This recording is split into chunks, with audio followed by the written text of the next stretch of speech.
perhaps even more disturbing tonight, a report out of Indiana. You may have seen this on The Factor. Wait until you hear where we're taking the story. The reports suggest that demons took over a family in their home. And Trace Gallagher has the details. Trace?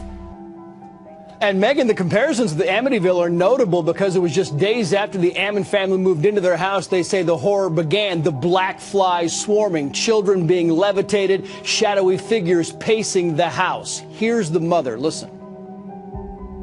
And I saw one like coming into full image. It was coming out of my closet. I've never seen it like that before. I would see the shadows. You know, but I've never seen it like how I'm looking at you and you're looking at me. In November 2011, LaToya Ammons, her mother Rosa Campbell, and her 3 then children, ages 7, 9, and 12, moved into a house located at 3860 Carolina Street in Gary, Indiana. Days after the family moved in, they claimed that flies swarmed the porch in December and kept returning even after the family believed they were all killed. Campbell initially heard footsteps in the basement and doors creaking. Later, she alleged to have witnessed a shadowy figure of a man pacing in the living room and found a boot print. Campbell claimed that she was choked by an unknown force. Ammon's 12-year-old daughter was claimed to have been levitated from her bed, unconscious during a sleepover with a friend. They were said to have prayed until the girl returned to the bed. The daughter had no memory of this incident. The older son was allegedly thrown across the room by an unknown force. The younger son allegedly had his eyes rolled back in the back of his head and was growling, saying, "It is time to die, and I will kill you." The family reached out to their physician on April the 19th, 2012. When he visited the house during the supposed haunting, he noted their behavior was delusional. Someone from his office contacted police. After police arrived, the children were taken to the hospital. The older boy was described as acting rationally, while the younger boy screamed and thrashed. In 2012, the Department of Child Services was alerted to the family. The DCS believed the children were performing for their mother.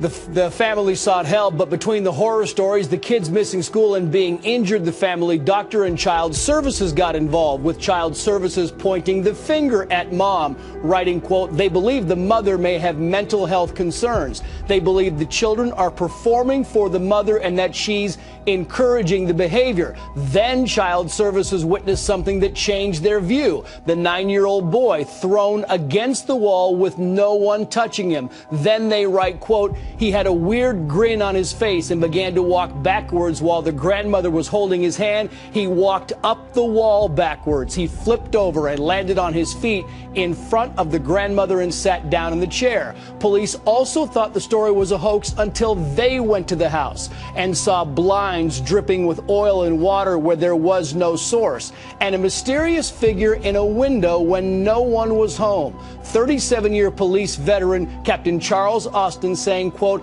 "Every one of us who was there that day in the basement and who saw what we saw, we all think the same. We call it the same. That bit of dirt is a portal to hell." The family asked Father Michael Maggio to perform an exorcism. He interviewed the family on April the 22nd of 2012 and concluded that they were being tormented by demons. He eventually performed 3 exorcisms, 2 in English and 1 in Latin. 1 exorcism was performed on LaToya Ammons. The Ammons family moved to Indianapolis in 2012, after which the events were said to have stopped. The family's physician had been skeptical of the entire incident and failed to witness any paranormal incidents. In his medical notes, he wrote, "Delusions of ghosts in home and hallucinations." Ammon's children had a history of irregular school attendance, with the complaint filed against Ammons in 2009. And in 2012, she blamed the children's continued irregular attendance based off of the demonic activities. Charles Reed, the landlord, stated that he had never experienced any supernatural events in the house. His prior tenants also claimed that they had never had such experiences. At the time, the Ammons were behind on their lease and used the claim of paranormal activities to avoid payments. The tenants who moved in after the Ammons never noticed any paranormal events as well. Reed believed that the events were all a hoax. The children were interviewed by psychologists, and several professionals concluded the children were acting deceptively in accordance with their mother's beliefs. Tracy Wright, a psychologist, noted that the youngest son acted possessed whenever he was challenged or asked questions that he did not wish to answer. Moving forward in 2014, Zach Bagans, well-respected paranormal investigator and host of the hit TV series Ghost Adventures, purchased the house for $35,000. He demolished it in January 2016 after filming a documentary in it, titled Demon House, that was released in March 16th of 2018. Dread Central's Steve Barton claimed it was one of the most compelling documentaries in existence of the most supernatural that he has ever witnessed. After the house was demolished, Zach Bagans kept the parts of the house, including the stairs and the dirt from underneath, where ritualistic items were found while the house was still standing. Since then, Zach has the said items displayed in his haunted museum located in Las Vegas, Nevada. I definitely recommend checking out Zach's museum.